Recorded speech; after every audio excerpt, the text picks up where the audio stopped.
गरिमा अपने इकलौते बेटे के साथ बड़ी बड़ी इमारतों के पीछे बनी बहुत सी कच्ची झोपड़ियों के बीच अपनी एक छोटी सी झोपड़ी में रहती है। गरिमा के पति अशोक का सब्जी बेचने का काम ठीक से नहीं चल रहा था।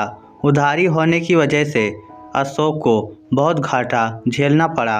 अशोक के घर से 1 किलोमीटर दूर बर्तन बनाने की एक फैक्ट्री है, जहां उसने कल ही नौकरी की बात की थी। गरिमा ने भी अपने पति को समझाया, सब्जी खरीदने के लिए मंडी जाने के लिए सुबह 4 बजे तुम्हें उठना पड़ता है। भूखे प्यासे ही मंडी जाना पड़ता है, पर मोहल्ले वाले लोगों को तो फ्री में सब्जी चाहिए।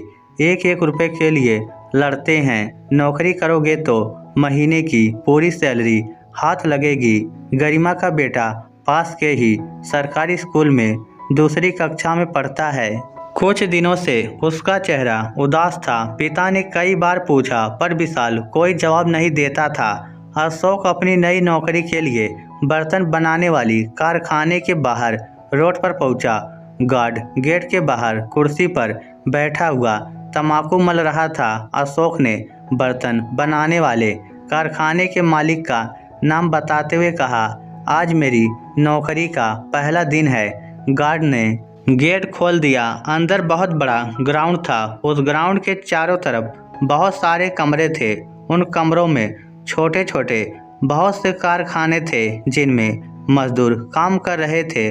गार्ड ने इशारा करते हुए बता दिया, चौथे नंबर का जो कमरा है वह उसी का मालिक है जो अभी अभी नाम आपने बताया है। अशोक को कारखाने का मालिक वहीं खड़ा हुआ मिल गया। कारखाने के मालिक ने अशोक को सब काम समझा दिया और वेतन भी बता दिया। दोपहर हो चुकी थी, लंच का समय हो चुका था। 1 बजते ही सभी मजदूरों ने अपनी अपनी मशीन बंद कर दी और कारखाने के फर्श पर ही चटाई बिछाकर बैठ गए। अशोक भी अपने घर से टिफिन में खाना बांध कर लाया था। अशोक ने चटाई पर बैठते हुए मजदूरों से कहा, क्या आप लोग खाना नहीं खाओगे? आपकी टिफिन तो खाली है। उनमें से एक मजदूर बोला, मेरा नाम गोपाल है। मुझे यहाँ नौकरी करते हुए 2 साल हो गए हैं। मैं घर से आज तक खाना नहीं लाया।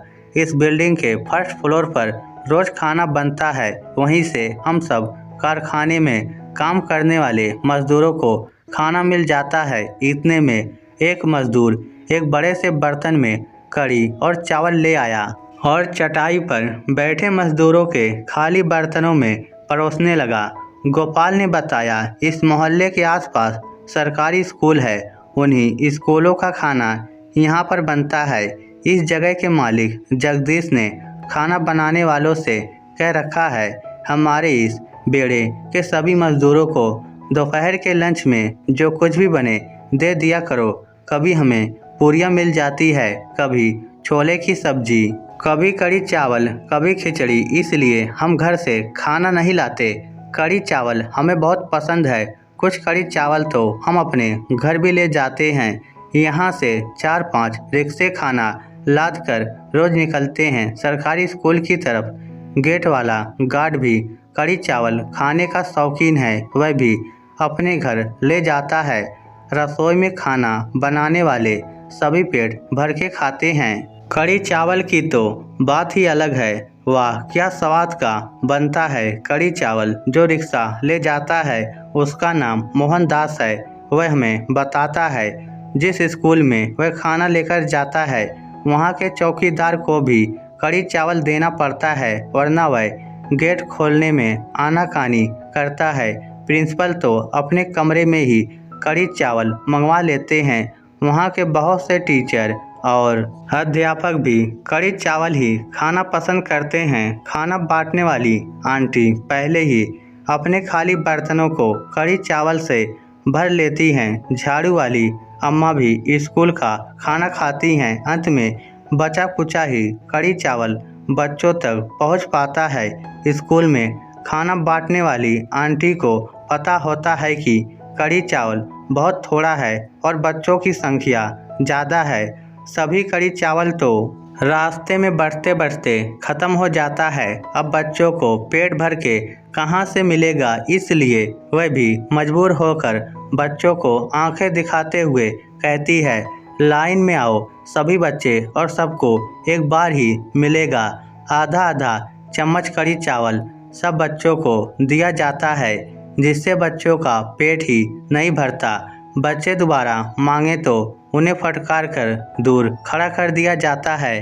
अशोक ने गोपाल की बात को बीच में रोकते हुए कहा, बहुत खूब, बच्चों के पेट का निवाला छीनकर आप सब लोग बड़े मज़े से कड़ी चावल खाते हो और कितनी बहादुरी से अपनी कथा बता रहे हो। आप लोगों को तो मेडल मिलना चाहिए। मेरा बेटा विशाल कुछ दिनों से उदास है। मैंने उसकी उदासी का कारण पूछा तो उसने कोई जवाब ना दिया। वह सरकारी स्कूल में दूसरी कक्षा में पढ़ता है। विशाल की मायूसी का कारण पता लगाने के लिए अशोक ने उसके बैग की तलाशी ली। उसके टिफिन को खोलकर देखा, उसमें खिचड़ी थी।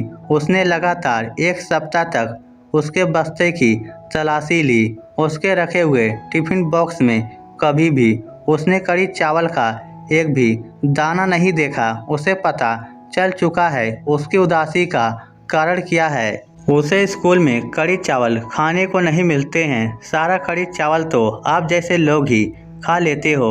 मुझे नहीं करनी नौकरी तुम जैसे लोगों के पास। मैं सब्जी बेचता था और सब्जी ही बेचूंगा। अशोक ने अपना लंच बॉक्स बंद किया और वह बाहर की तरफ निकल पड़ा। अशोक की आंख में आंसू थे। अशोक दोपहर के 2 बजे तक अपने घर वापस लौट आया। पत्नी ने जल्दी आने का कारण पूछा तो अशोक ने कुछ ना बताया। अशोक कल सुबह मंडी जाने के लिए पड़ोसी से 1000 रुपये उधार ले आया। शाम के 5 बज चुके थे। गरिमा रोज की तरह जल्दी जल्दी तैयार होकर विशाल को स्कूल से लेने के लिए चल पड़ी। अशोक घर में खाली बैठे हुए क्या करता।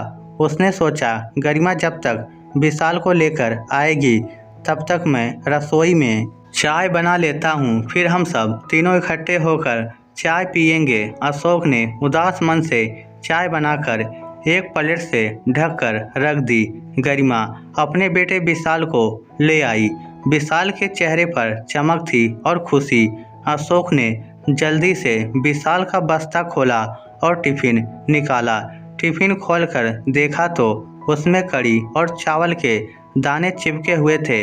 अशोक अपने बेटे से पूछने लगा, तुम इतने खुश हो, क्या बात है? विशाल ने बताया, आज स्कूल में दोपहर के 3 बजे जब हमारा लंच हुआ तो सभी बच्चों ने पेट भर के कड़ी चावल खाया। मैंने दोबारा मांगा तो मुझे दोबारा कड़ी चावल खाने को मिला। अशोक ने गरिमा से कहा, चाय मैंने बना दी है, तुम विशाल को चाय दो। तुम भी चाय पी लो, मैं भी आता हूँ। अशोक तेज कदमों से पैदल चलते हुए उसी कारखाने में वापस पहुँच गया। गोपाल ने देखते ही कहा, अरे आओ अशोक, आओ बैठो कुर्सी पर। आज तुम्हारा बेटा विशाल नाराज तो नहीं था।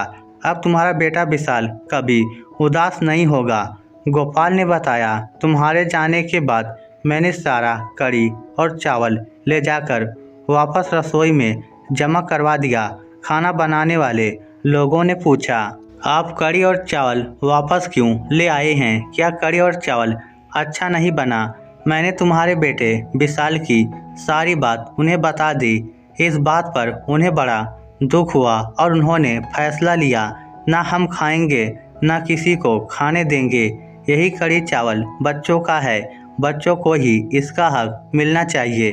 खाना बनाने वाला हलवाई मोहनदास के रिक्शे के साथ साथ सभी स्कूलों में अपने हाथों से कड़ी और चावल परोसने गया। हलवाई ने सारी बात प्रिंसिपल को बताई।